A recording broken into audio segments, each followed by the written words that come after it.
So I spent this weekend reading really gross, really creepy stuff. I'm talking like the epitome of burning garbage.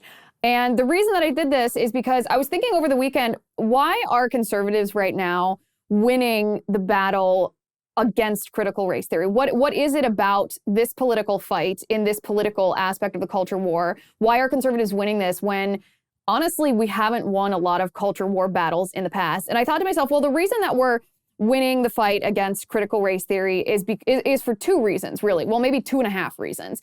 But the reasons we're winning against critical race theory is because we have successfully branded critical race theory in schools as not a Republican versus Democrat issue, not a right versus left issue. It's actually not so much a partisan issue in the eyes of the voters as much as it is a parents versus racist ideology being taught to their kids. So that's the way that we have successfully branded critical race theory as parents versus the left, or parents versus woke teachers, or parents versus racism in schools. And because of that, it's allowed Democrat parents, liberal parents to say, wait a second, I see this and I don't like this, and I don't feel that I have some loyalty to my party to get on board with this, even though I personally don't like it. And so that's one of the reasons that we're winning against critical race theory, is because we didn't just brand it as a Republican versus Democrat issue. It's a parents versus racial indoctrination of their children issue. The second reason is because of an understanding of what critical race theory is, that it is racism, it is racialism in these elementary school or middle school or high school classrooms, but it's also something deeper than that. It's racialized Marxism. And conservatives have done a really good job with critical race theory of not just saying, oh, this is Marxism, this is communism, this is socialism, this is evil, this is, a disgusting ideology. We've done a really good job of actually understanding the origin of critical race theory. I did an episode almost a year ago about the origin of critical race theory, in which I traced it back to its roots. I traced critical race theory all the way back to critical theory. I call that the grandfather of critical race theory. We're talking Max Horkheimer writing the thesis about critical theory at the Frankfurt School. We're talking like the Marxists in Germany, and how, he claimed that traditional theory fetishized knowledge, and that, using critical race theory, he posited that there was no objective truth. So this is what we see with critical theory. This was passed down through, Antonio Gramsci. It was passed down to Herbert Marcuse. It was brought here to the United States actually by Max Horkheimer himself and his friends from the Frankfurt School who went to Columbia University. They disseminated it in the teachers' colleges at Columbia University. It was then, picked up by Derek Bell and Kimberly Crenshaw, who, admitted, Kimberly Crenshaw, the godmother of critical race theory, admitted her own words that they are critical theorists who do race. They are trying to be so critical of institutions in the West that these institutions actually fall due to the criticism. When these institutions fall, that allows them to usher in Marxism. And we on the right have done a very good job of understanding this, understanding the origin, which gives us understanding of the strategy and the tactics that those pushing critical race theory are using, especially against our children. So you combine these two things, this branding, this idea that critical race theory isn't right versus left, it is parents versus the left, or parents versus racism, parents versus racialized Marxism, that combined with the understanding of the origin of critical race theory, it being Marxist, so that when we debate a leftist, or when we defend this assertion that it's Marxism, we're actually correct, and we have the receipts to show it. We can back up our arguments with facts here. There was also, when I said there were 2.5 reasons that conservatives have been successful, there's also the timing issue. This wouldn't have been possible, maybe because it's so, in a sense, unbelievable. It wouldn't have been possible had parents not had a window into their children's classrooms due to Zoom school, thanks to crazy politicians and COVID lockdowns. So the timing here, which allowed parents not just to hear conservative pundits talk about it, not just to read it on reports, but to see their child's classroom through Zoom, to see these curriculum handouts, made it tangible and real to parents. So 2.5 reasons: branding, understanding, and timing.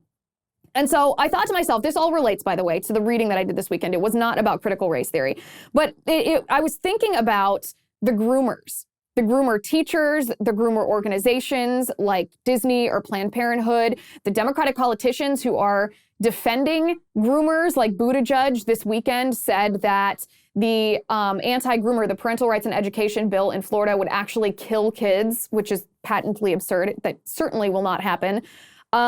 And I thought to myself, well, we've talked about how these groomers have a dual motivation for what they're doing. They have a monetary incentive for grooming children into transgenderism. I mean, like the Planned Parenthoods. I did an emergency episode on that, showing this pipeline from sex ed, which Planned Parenthood teaches in the schools, to either funneling young girls who engage in promiscuous sex and get pregnant to their abortion business, or the sex ed that encompasses transgender information, which funnels, and then these young people are funneled to Planned Parenthood's, well, business of selling transgender hormones. So it's monetary, but it's also ideological. And when I was thinking about this, I thought, okay, everything that I'm going to say today actually builds on my episode from last week, the one called Don't Say Groomer.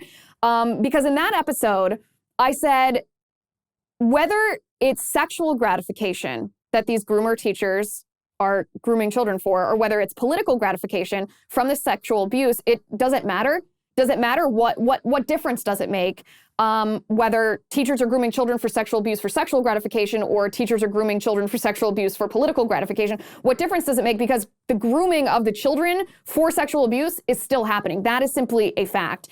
And this episode today builds on that, because this episode will show that the straw man that Democrats floated last week, they said, oh, Republicans are trying to smear all teachers as pedophiles. They're trying to smear all LGBTQ people as pedophiles. They're trying to smear all Democrats as pedophiles. I said, listen, that's a straw man. It's when you build up an argument, exaggerate an argument so that you can shoot it down. It's a distraction. It's a logical fallacy, a rhetorical fallacy used to distract from a more nuanced reality. And Democrats engaged in that, which is why I did the Don't Say Groomer episode, to talk about the difference between sexual gratification and political gratification. It's a difference without a distinction. And that episode is part one. This episode is part two, because in this episode, I'm going to show you that, yes, political gratification is partly the goal of these groomers, but also their goal is pedophilia. They do embrace pedophilia. They actually admit this. This is going to shock people. It shocked me. It should. It is satanic, in my opinion. And I think it's honestly hard for a lot of people to believe. Just like critical race theory at the beginning, this idea that white children were being taught they're racist because of their skin color, black children are taught they're oppressed because of their skin color, and there's nothing you can do to redeem yourself from this. That was hard to believe that was in every school and not just an isolated incident. This, I think, is equally hard to believe.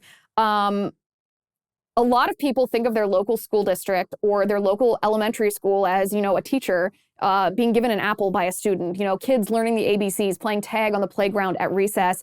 And they don't realize how entirely corrupted with these ideological, even satanic agendas that the entire school system is, including your local elementary school. And with that, let's talk about what I read this weekend. I'm Liz Wheeler. Welcome to the Liz Wheeler Show.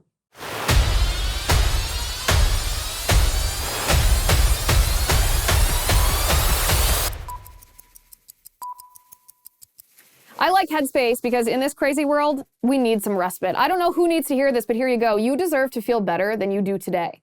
And you can with Headspace. They make meditation simple. If mental health is part of your self-care plan for this year, you owe it to yourself to try Headspace. Headspace is your daily dose of relaxation in the form of guided meditations in an easy-to-use app. So whatever the situation, Headspace really can help you feel better. Overwhelmed? Headspace has a 3-minute meditation for you. Need some help falling asleep? Headspace has wind down sessions their members swear by. And for parents, Headspace even has morning meditations you can do with your kids. Headspace's approach can reduce stress, improve sleep, boost focus, and increase your overall sense of well-being. You deserve to feel happier. And Headspace is meditation made simple. So go to headspace.com/Liz. You have to use my URL for this good deal, headspace.com/Liz, for a free 1-month trial. With this free 1-month trial, you get access to Headspace's full library of meditation for every situation. This is the best deal offered right now. So go on over. Head to headspace.com/Liz. That's headspace.com/Liz.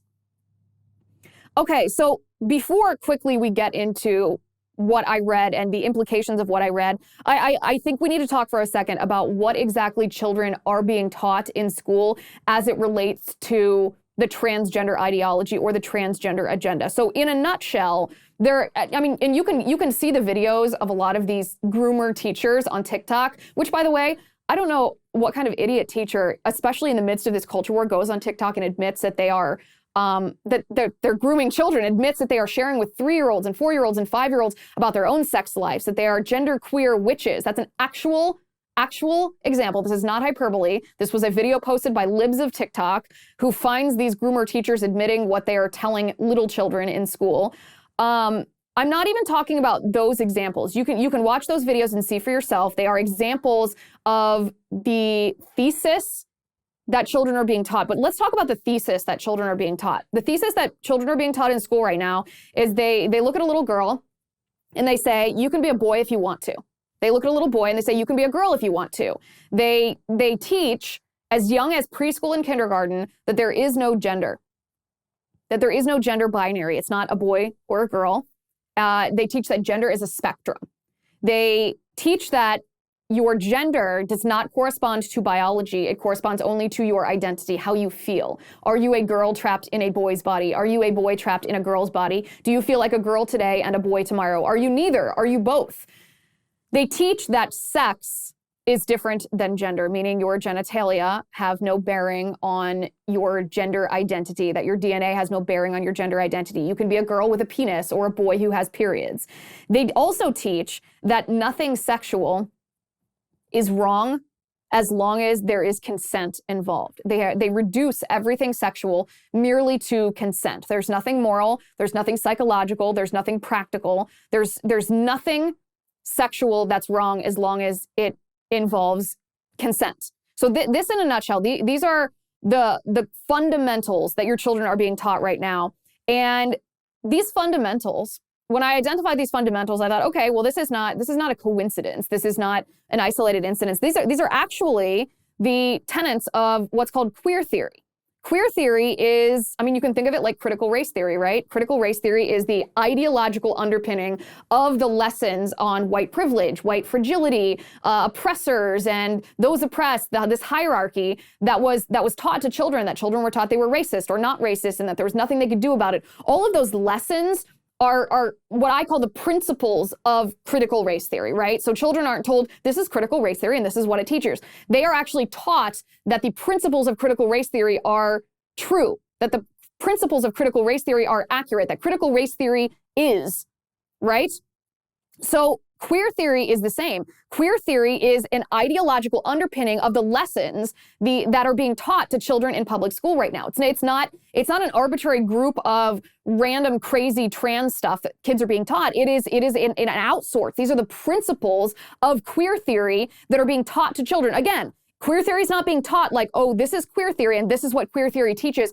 The principles of queer theory are being taught to your children as if they are true, as if they are accurate, as if they are objective reality, which, as you will see, they clearly are not. So I read the founding document of queer theory, and it was written by a lesbian named Gail Rubin in the 1980s, and it's called Thinking Sex.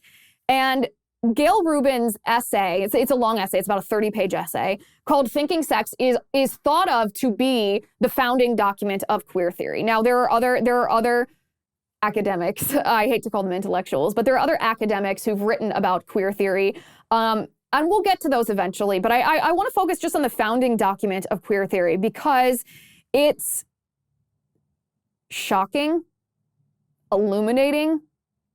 It's out of this world to see exactly what queer theory teaches. You'll recognize a lot. You'll recognize a lot of what kids are being taught in queer theory, but you'll also see, as I saw this weekend, that what the Democrats are saying in defense of their positions, in defense of indoctrinating kids with transgender ideology, in defense of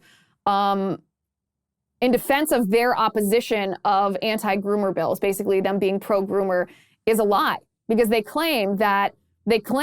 make this allegation that conservatives are falsely smearing Democrats or teachers or anyone who is a proponent of transgender ideology as being a pedophile. And they say that has nothing to do with it. That's a horrible smear. There are even conservatives. We talked about this last week. There are even conservatives who are saying, don't call Democrats groomers, don't call teachers groomers, because there's not actual sexual abuse here, because there's not actual pedophiles involved here, which I broke it down last week. It doesn't matter if the particular teacher is grooming a child for sexual abuse for his own sexual gratification. If he's grooming the child for sexual abuse, for his political gratification, it's a difference without a distinction.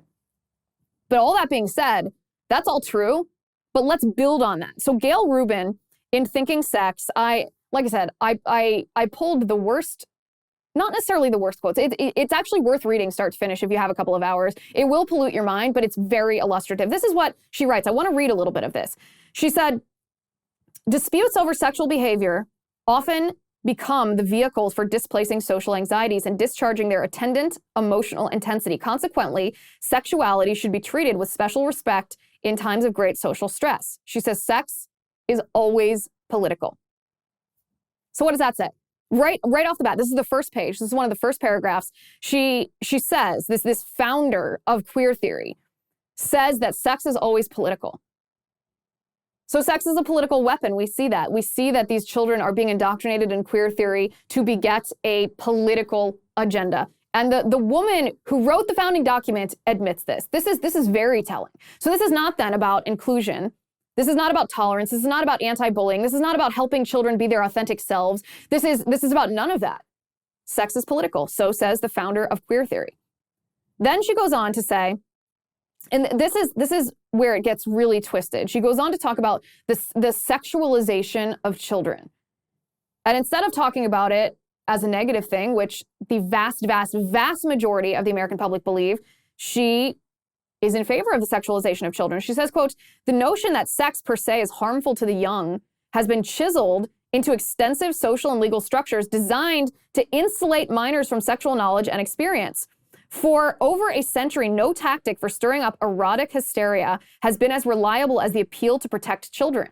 The current wave of erotic terror, remember she's writing in the 1980s, has reached deepest into those areas bordered in some way, if only symbolically, by the sexuality of the young. The motto of the Dade County repeal campaign was Save Our Children from Alleged Homosexual Recruitment. From February 1977, shortly before the Dade County vote, a sudden concern with child pornography swept the national media. In May, the Chicago Tribune ran a lurid 4-day series with 3-inch headlines, which claimed to expose a national vice ring organized to lure young boys into prostitution and pornography. Newspapers across the country ran similar stories, most of them worthy of the National Enquirer.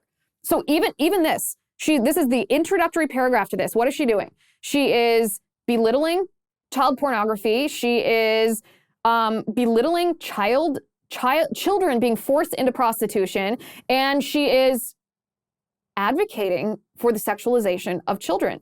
And this is just the introduction. This is not even the outright advocacy for pedophilia. She goes, although the Supreme Court has also ruled that it is a constitutional right to possess obscene materials for private use, some childhood pornography laws prohibit even the private possession of any sexual material involving minors. Like what? What? She's actually making an argument from a constitutional standpoint that someone should be allowed to have the private possession of materials that depict the sexual abuse and torture of children? This is the woman who wrote the founding document on queer theory, the principles of queer theory being taught to your children in public school today. She's actively advocating that individuals should be able to possess privately in their own home child pornography. She says, the laws protected by the child porn panic are all ill-conceived and misdirected. They represent far-reaching alterations in the regulation of sexual behavior and abrogate important sexual civil liberties. Oh, so now it's a civil liberty to be able to consume material in which a child is being sexually tortured and abused. This is disgusting. But hardly anyone, she writes, noticed as they swept through Congress and state legislatures, with the exception of the North American Man-Boy Love Association and American Civil Liberties Union, no one raised a peep of protest. Do you know what the North American Man-Boy Love Association is? It's a group of pedophiles. It's the lobbying organization of pedophiles. Grown men who want it to be legal for them to sexually abuse young children, young boys. The only organization, aside from the ACLU, who raised a peep about child pornography laws was pedophiles.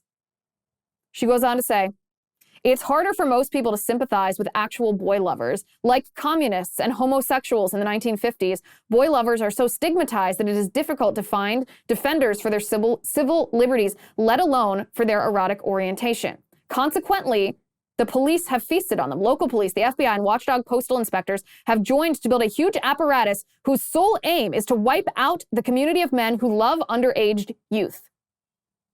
How disgusting is it to use the word love? The group, a community of men who love underage youth? No, no, no, no. A community, no. A cohort of pedophiles, a cohort of criminals who sexually abuse children is how you describe that. Not a community of men who love underage youth. A cohort of criminals who abuse children, sexually abuse children. She writes, in 20 years or so, when some of the smoke has cleared, it will be much easier to show that these men have been the victims of a savage and undeserved witch hunt. The pedophiles are the victims of a witch hunt. The pedophiles. No thought for the children. None. The pedophiles she's defending. Look into the future, she tells us, and we'll feel better about pedophiles. A lot of people, she writes, will be embarrassed by their collaboration with this persecution, but it will be too late to do much good for those men who have spent their lives in prison. Gayle Rubin, author of the founding document of queer theory, is actively advocating on behalf of pedophiles. This is so important for conservatives to understand as we wage this fight against the transgender ideology in our public schools. Exactly like we did with critical race theory, we brand this as parents versus a hideous sexual agenda, which is what it is. It's not a right versus a left issue. It's not Republican versus Democrat. It's parents protecting their children. And then secondarily, we understand the origin of what is being taught. We understand the origin of queer theory. We understand the true motivations of those who actually formulated this ideology. Defense of pedophiles in her own words. In her own words.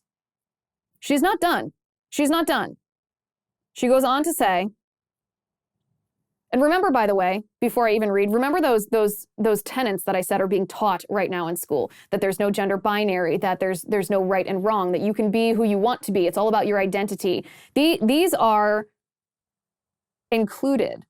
This is the basis of her thesis. She goes, several persistent features of thought about sex inhibit the development of such a theory. These assumptions are so pervasive in Western culture that they are rarely questioned. Thus, they tend to reappear in different political contexts, acquiring new rhetorical expressions, but reproducing fundamental axioms. One such axiom is sexual essentialism. Remember that phrase, sexual essentialism. The idea that sex is a natural force that exists prior to social life and shapes institutions. Sexual essentialism is embedded in the folk wisdoms of Western societies, which consider sex to be eternally unchanging, asocial, and transhistorical. Dominated for over a century by medicine, psychiatry, and psychology, the academic study of sex has reproduced essentialism. These fields classify sex as a property of individuals. It may reside in their hormones or in their psyche. It may be construed as physiological or psychological, but within these ethno-scientific categories, sexuality has no history and no significant social determinants.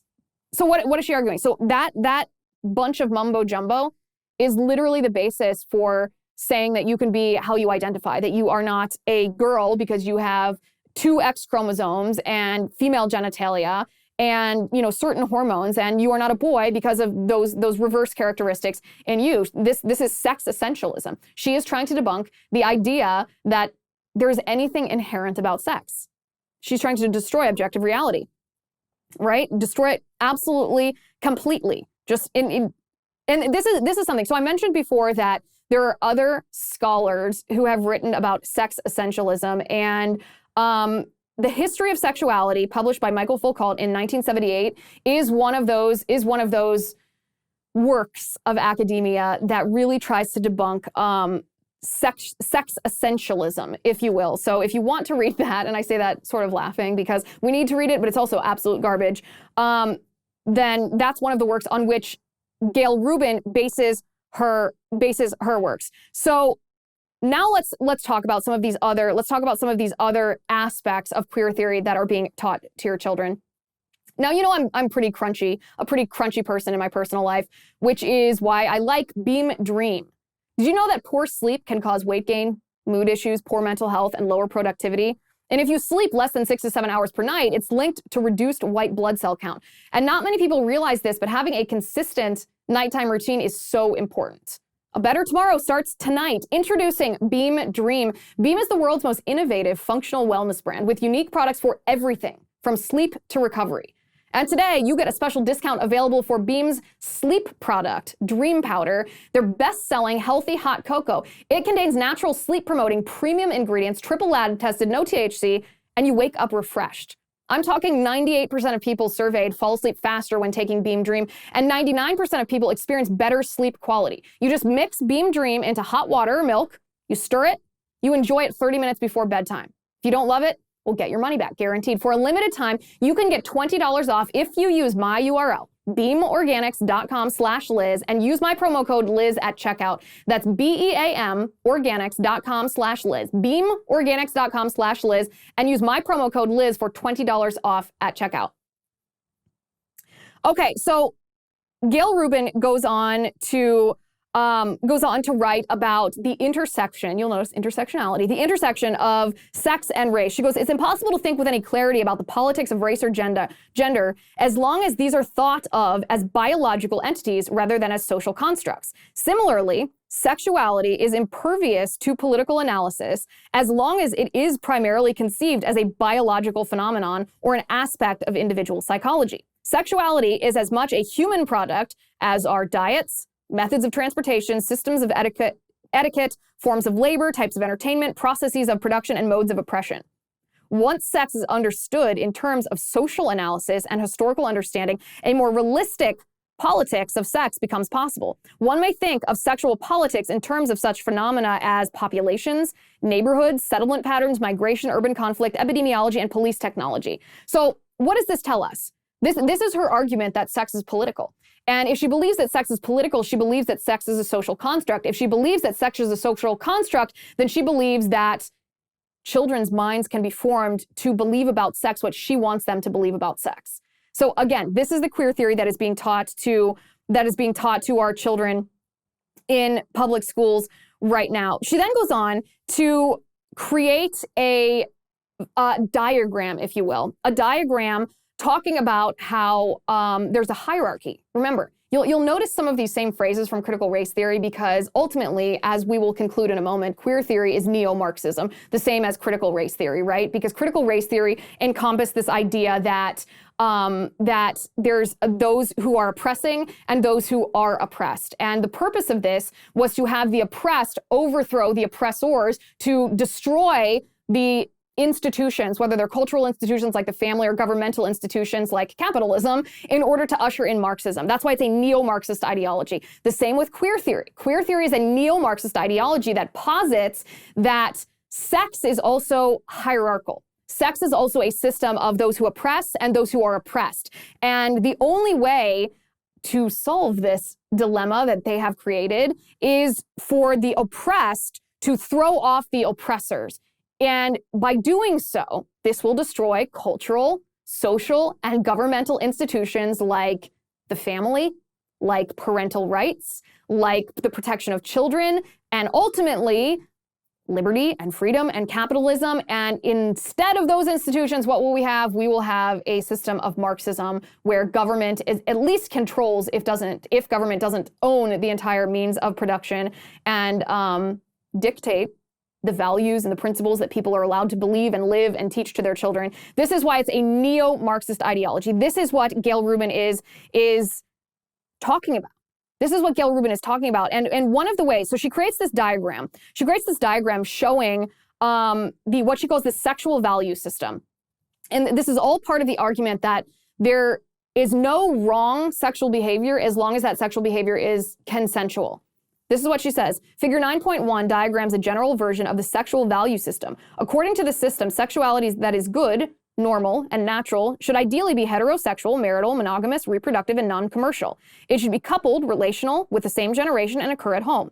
It should not involve pornography, fetish objects, sex toys of any sort, or roles other than male and female. Any sex that violates these rules is bad, abnormal, or unnatural. Bad sex may be homosexual, unmarried, promiscuous, non-procreative, or commercial. It may be masturbation or take place at orgies, may be casual, may cross generational lines, and may take place in public, or at least in the bushes or the baths. It may involve the use of pornography, fetish objects, sex toys, or unusual roles. Now notice this phraseology that she uses here, cross-generational encounters, or individuals who prefer cross-generational relationships. This is her way of trying to normalize pedophilia. She says, as long as children consent, cross-generational encounters, she argues, basically implicitly are fine. She categorizes pedophiles in the same bucket that she categorizes gay men, meaning that, oh, generations in the future will understand that pedophilia is a normal sexual orientation versus the sexual abuse of children that is empirically wrong and never right. She goes on to talk about this. She also talks about adult incest laws. She talks about how adult incest laws are wrong, how adult incest laws deprive people of their right to consensual sexual relations. And she finishes by saying, you know, sexuality, like gender, is political. It is organized into systems of power which reward and encourage some individuals and activities while punishing and suppressing others, like the capitalist organization of labor and its distribution of rewards and powers. The modern sexual system has been the object of political struggle since it emerged, and as it has evolved. But if the disputes between labor and capital are mystified, sexual conflicts are completely camouflaged. She's arguing to bring this to the surface. So, as I said, pollutes the mind, does it not? However, it's really important for us to understand what she is saying, because what she is saying, she founded queer theory. Gail Rubin founded queer theory. She was a lesbian into leather bondage.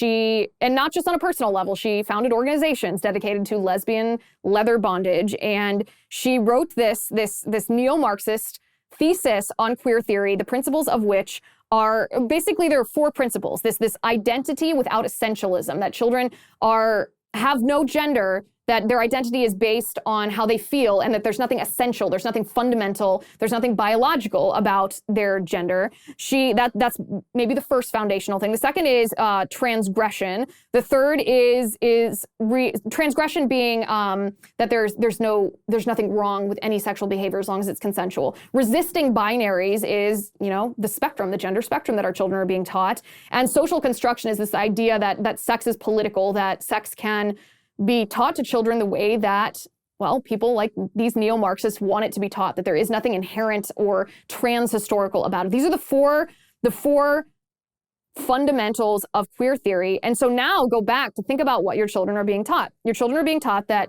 you know, you can be little Johnny who you want to be, AKA, this is really essential here, that you don't know who you are. They are being taught, your children are being taught that you don't know who you are because there's nothing God-given. There's nothing unalienable about you, that you can't tell who you are just by looking at your body. You can't tell that you're a boy because you have male genitalia. You can't tell that you're a girl because, you know, you have a uterus and ovaries. That you can't.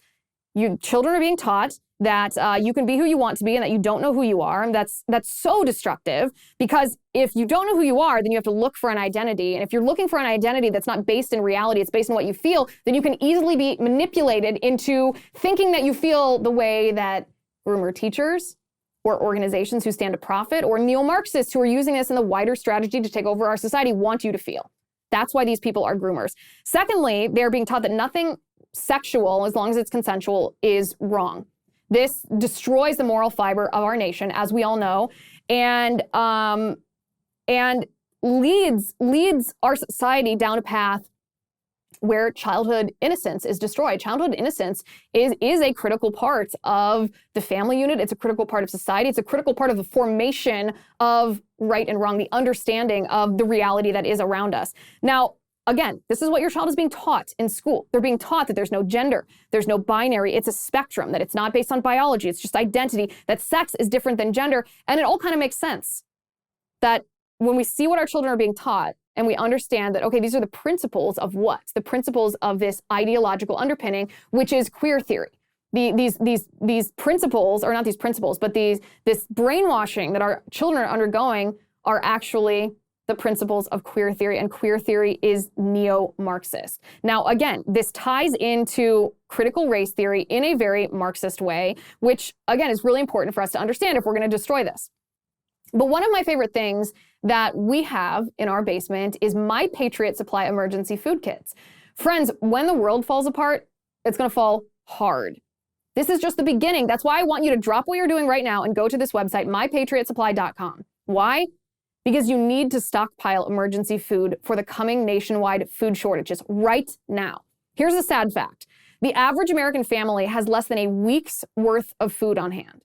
If that's you, well, you're very vulnerable, especially these days. So don't take chances. Go to mypatriotsupply.com to grab the food that you are going to need. My Patriot Supply is the nation's largest preparedness company, and to help you out, they are offering free shipping on select orders. Their emergency food kits provide breakfast, lunch, dinner, drinks, and snacks, giving you more than 2,000 calories a day for survival energy. To get your food now, go to mypatriotsupply.com, get a kit for each person in your family, visit mypatriotsupply.com today. That's mypatriotsupply.com. Take care of your family. mypatriotsupply.com.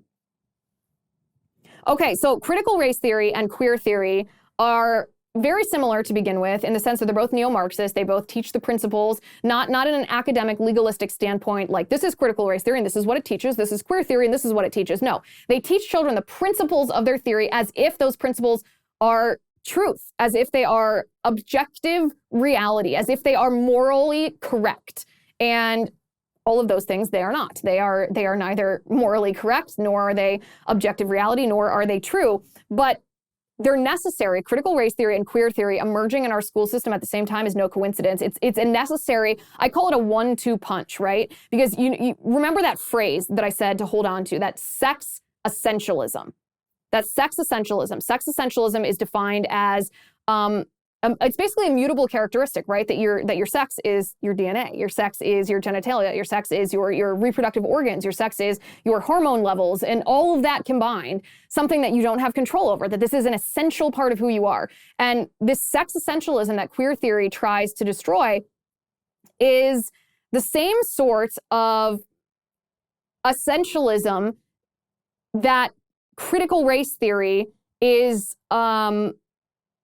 also trying to destroy. Meaning, and I don't mean critical race theory is talking about sex. I'm just saying, I'm trying to think of how to describe this the most clear way possible. But critical race theory teaches that your identity lies not in your character, your identity lies in your immutable characteristics. So critical race theory actually teaches the opposite type of essentialism as it comes to race and character, as queer theory does when it comes to gender and sexuality. And this is really important because one creates a hole and one fills that hole. So critical race theory makes children feel like they are bad. They makes white children feel that they are bad in their immutable identity. And immutable identity, I mean the color of their skin, right? So critical race theory makes white children feel that they are bad because the color of their skin, the white color of their skin, means that they are either inherently racist themselves or that they have inherited the benefits of racism through generations of white supremacy benefiting that child. And there's nothing the child can do about it because it's not about their behavior. It's not about their character. It's not about how they treat other people. This is something that the child can't repent of. They can't redeem themselves from. There's nothing they can do. This creates it labels children as by the color of their skin, telling them that is who their identity is, that they are intrinsically tied to this identity, and that the left is defining what that identity is as being racist, okay? So, and this is from, by the way, this racial identity is from your parents. Therefore, your parents have made you bad, and there's nothing you can do about it. So critical race theory creates this hole around your identity, and then queer theory comes, and where critical race theory has dug that hole, queer theory takes a shovel and shovels garbage into that hole. Queer theory gives children a chance to reject the bad identity that critical race theory has laid upon them. So queer theory says, if you become queer, then you will earn victim points. You too can be oppressed. You can be marginalized instead of being the oppressor or instead of being the person who has marginalized others.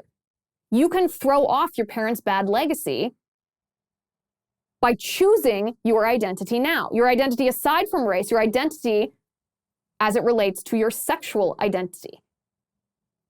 You can define yourself, they said, if only you embrace us, the left, the leftist ideology here. And so where critical race theory makes children feel bad about this immutable identity and there's nothing that they can do about it, queer theory comes in and says, but here's a way that you can redeem yourself. You can reject your parents and the identity that your parents and your parents' parents have given you, and you can be, instead of an oppressor, you can be oppressed too, and therefore redeem yourselves in the eyes of the left. But what happens in this process is, well, children are destroyed and families are destroyed. And this is where we circle back to the beginning, this phrase grooming, groomers. In order for critical race theory to have dug this identity hole in children and for queer theory to fill this identity hole, this doesn't just happen. A child doesn't just walk in a kindergarten classroom and out of the blue, a teacher says, you're a boy and you must be a radical leftist. No. The children must be slowly indoctrinated. They must be taught. They must be groomed to not only believe this, but believe this in their minds to the point that they would actually take action. They would allow their bodies to be mutilated. They would allow their bodies to be mutilated with hormones and surgery and, the social aspect of transition, to allow themselves to be abused for a political end. The political end being, now these children have accepted radical leftist ideology. Now these children have rejected their parents, destroying the family unit. Now these children are ripe to be revolutionaries in the Marxist battle that these neo-Marxists are waging against us, using our children as pawns. And again, you can see now that this idea of political gratification from sexual abuse or sexual gratification from sexual abuse is almost one and the same. Because the founder of queer theory, the woman who wrote the thesis on queer theory, Gail Rubin, actively defended pedophiles. She knew that grooming children in this way would make them ripe for abuse from actual pedophiles. And she also knew that sex is political, that she's using these children as political weapons. But this is what Marxism is. This is what Marxism does. Childhood innocence, as I said before, is a pinnacle of the family. And the family unit, the nuclear family unit, is an impediment to a Marxist revolution. They are an institution the family unit is an institution that must be destroyed in order for the Marxist revolution to take place.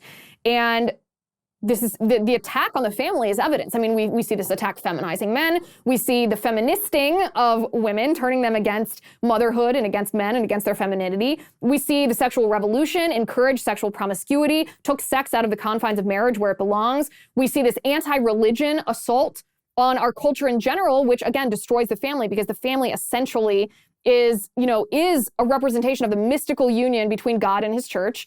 It's not just a secular contract, although some people use it like that. And then, of course, we see this assault on children. So it was an assault on men, assault on women, assault on sex, assault on religion, and then this assault on children, from abortion to antinatalism to the sexualization of children and this racialism that's being thrown at children. We see this assault on children.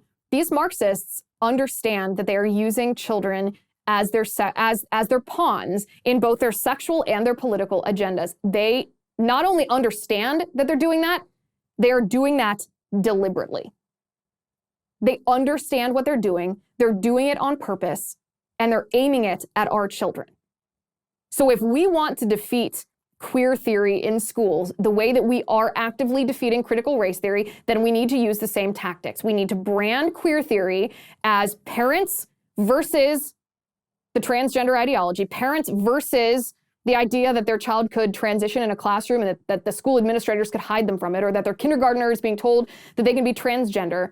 Not a Democrat versus Republican, right versus left, but parents versus the left.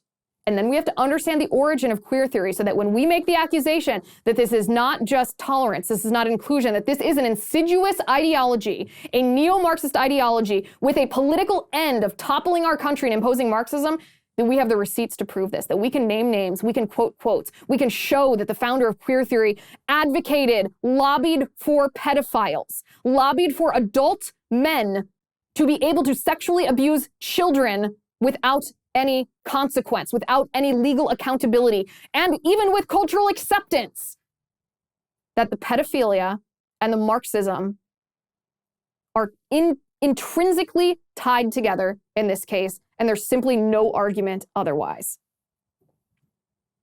Thank you for watching today. Thank you for listening. I'm Liz Wheeler. This is The Liz Wheeler Show.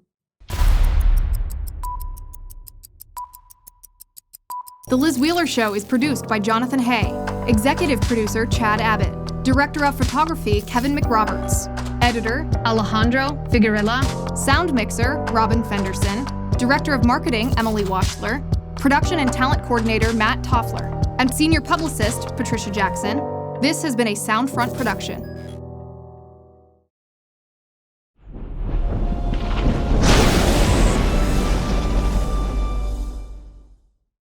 If you haven't already, give this video a thumbs up, hit the subscribe button below, and ring the bell to make sure you never miss a video.